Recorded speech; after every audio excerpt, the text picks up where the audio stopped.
The Foreign Press Association is calling on Israel to allow international journalists into Gaza. The case is now before Israel's Supreme Court. But as we await that decision, Gaza continues to be a deadly place for Palestinian journalists. Our senior correspondent, Sasha Petrusik, joins me now from Jerusalem. Sasha, good to see you this morning. Tell us about the dangers journalists face inside Gaza. Well, Chris, this has been a very, very dangerous place for these journalists. As you say, foreign journalists, including the CBC, have been largely kept out of Gaza by the Israeli military. There have been a number of other challenges to that, but that has not changed so far. But on the other hand, what we are doing is we are partnering with freelancers inside Gaza, and for them, this has become very, very dangerous over the past 2 years. We saw another funeral just the other day. 3 journalists, photojournalists, who were buried along with their flak jackets, which did not protect them in this case. They were out with an Egyptian relief organization trying to cover how they're helping refugees in Gaza.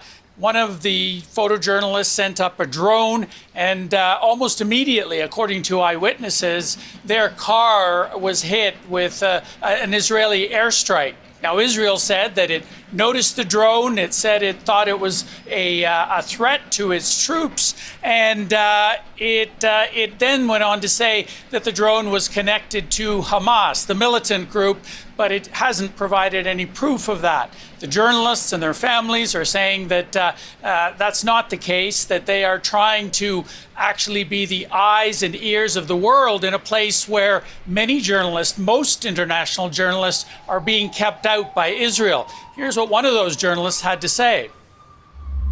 As a journalist, I can't do our work. I'm afraid to go and film because I'm afraid that the Israeli will targeting me. The Israeli to continue targeting the journalists because they don't want the world to see the crime here in Gaza. So they're afraid to go out and shoot because of exactly this situation. Now, international journalist organizations such as the Committee to Protect Journalists are saying that during this war, between 220 and 260 journalists, Palestinian journalists, have been killed in Gaza, and they call this the deadliest conflict on record for journalists. Chris? Stunning data there. And as we await a decision on allowing international journalists into Gaza, we know that we're also watching for the reopening of the Rafah border crossing this morning. That's taken quite a long time, Sasha. Why now?